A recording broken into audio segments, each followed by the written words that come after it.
Should Uber drivers be using their phone when they're driving? Hi, thank you so much for watching. Um, should we be using our phone for driving? That's an interesting question because obviously safety comes first, and it's dangerous to be looking at your phone. But I think at the same time, I think there's a range of using your phone. And I know there's a new law out there. I went and looked at the New York State law, and I'm sure there's different laws for each state. So I'm not trying to tell you what the law is here or there. I'm just going to talk about the morality and the safety of it and the realistic, I don't know, expectations of what an Uber driver can do. So let's kind of put a range down. I think on one hand, we definitely don't want 100% people holding their steering wheel, trying to drive and text, looking down like this, right? We don't want that.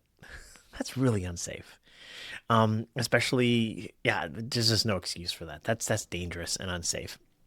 There is also people putting their phone up here or here or here, mounting it somewhere and trying to do something this way, like just, I don't know, something. And that could be dangerous. Maybe up here is a little bit less dangerous because now they're looking at the road, but they see something here. And, what if they're doing voice to text or something? There's that. There's people that mount their phone here and they use it for GPS. And that's pretty much what Uber drivers do. That's what I do. I use my phone as a way to know I'm going to go pick up my passenger. But, here's where it gets really interesting. It's about distracted driving. The object is to focus on driving so that way you don't get in a wreck. And thankfully, other than hitting a deer in the last, I don't know, decade, I haven't really been in a wreck. So I'm a really slow driver, actually. Okay, but distracted driving is what we're trying to avoid. Let me tell you from an Uber driver perspective what I think. Uber driving is extremely distracted. Now, let me explain some things to you as a passenger. You as a driver of your car, you might think driving a car is easy. And technically, physically, yeah, driving a car is easy as an Uber driver too. But when I'm driving a car as an Uber driver, I have a stranger sitting right back here, a person I have no idea. And I can't pretend they don't exist. They exist. And if they're making sounds, if they're talking to me or whatever, they're distracting me because I'm not overly worried. I've done like 13,000 rides, but I've had like 10 situations where I think that person's dangerous. I've probably had 20 or 30 situations where I think that person's going to destroy the interior of my car by throwing up or something like that. So they're a distraction. There's that. The second part to it is I'm driving in new places.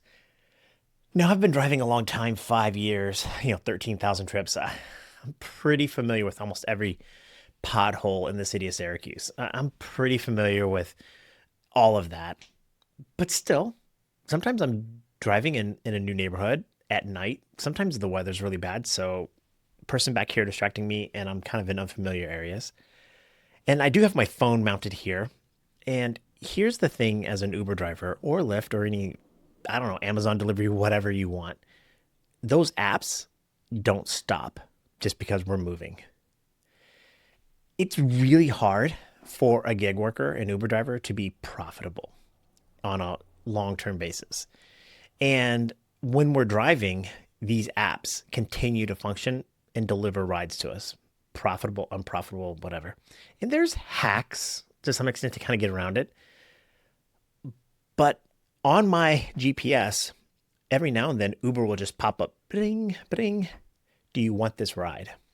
And they're going to show me a lot of information. Not only they're going to show me how much money I'm going to earn, but they're going to show me the time and the distance to go pick up the person, the time and the distance of the trip.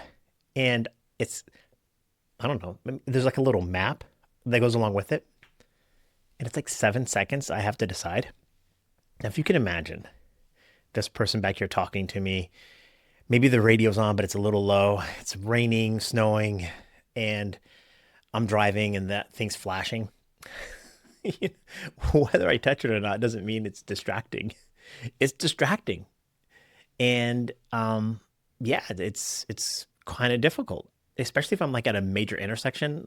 Here in city Syracuse, there's like where two interstates merge, 690 and 81, and both sets of cars are doing like 45 miles an hour in this intersection, and they're going to merge and kind of go off this way. And I'm trying to navigate that. And of course, right when I get to that intersection is when it's giving me a ride and it looks profitable. And I'm trying to focus on the passenger, and there's a lot of things happening there. That's distracted driving. And whether I touch the phone or not, I don't know. And I don't know if you know this, a lot of Uber drivers, we put our earbuds in our ear. I don't have mine out here on my desk somewhere, but I have an earbud so that way I can hear the noise that, because a lot of times I'm just looking at it. I'm not even looking at the map anymore because I know where I'm going. I don't really need to look at the map, but it's like bring, bring. If that phone was down here, I would definitely be trying to look down at it.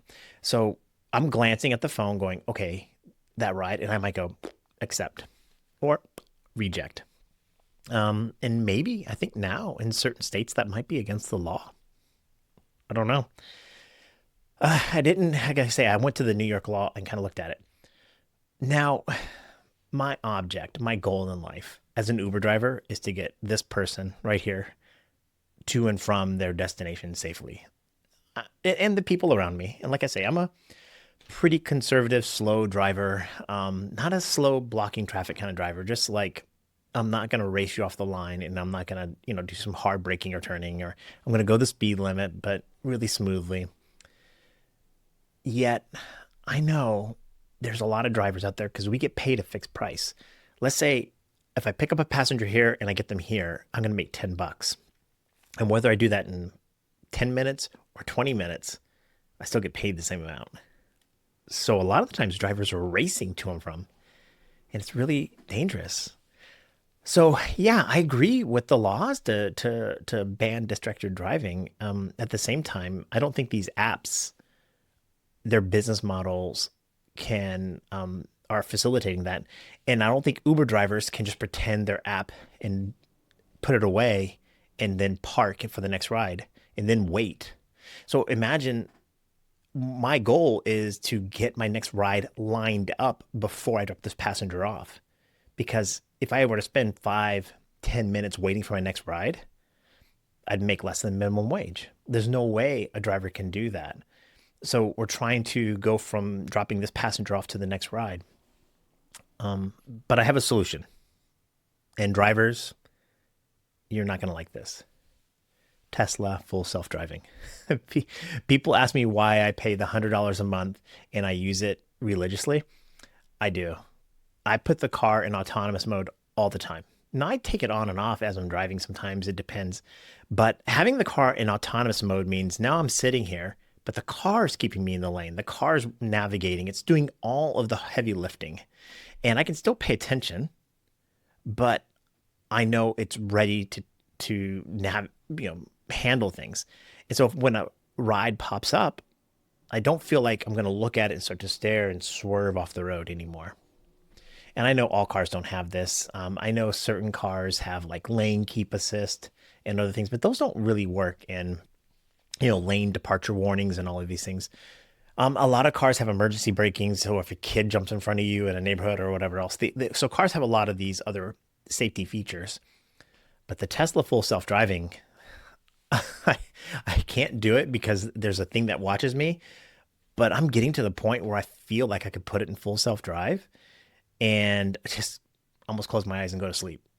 It's so good for hours. It could do it. And in fact, in Austin, Tesla is now using their cars in fully autonomous mode without a driver in the car.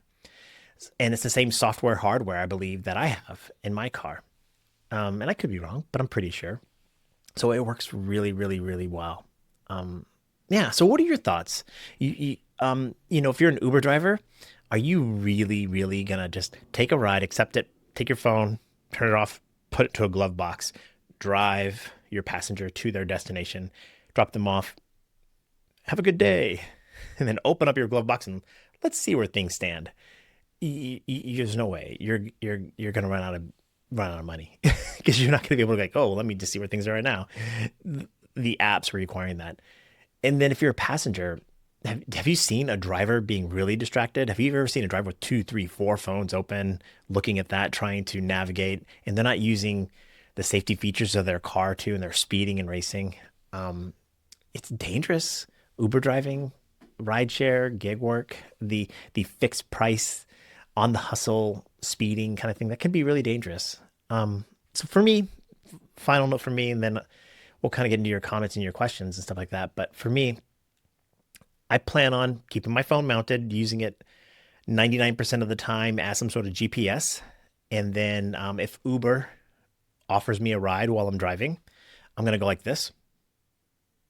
I'm going to look at it. Then I'm going to look back at the road and I'm going to think, what is the math on that ride? Try to figure it out. And if I like it, I'm going to go accept. If I don't like it, I'm just going to ignore it, let it time out. And I'm going to be using Tesla FSD as much as humanly possible until autonomous robotic taxis take over and we're all just subjugated to, Skynet. Uh, my, hey, my name is Levi. This is the Daily Drive. I'm really just trying to, have a conversation, talk with drivers and passengers about the world of rideshare and gig work and humans connecting and in that fourth space. If you're a driver, hey, for 2025, I want you to drive your way. It may be the last year you get to do it too, by the way. But I want you to be safe, healthy, happy, make a lot of money, and enjoy the gig. And just know that I'm cheering for you. Be well, be safe. Bye.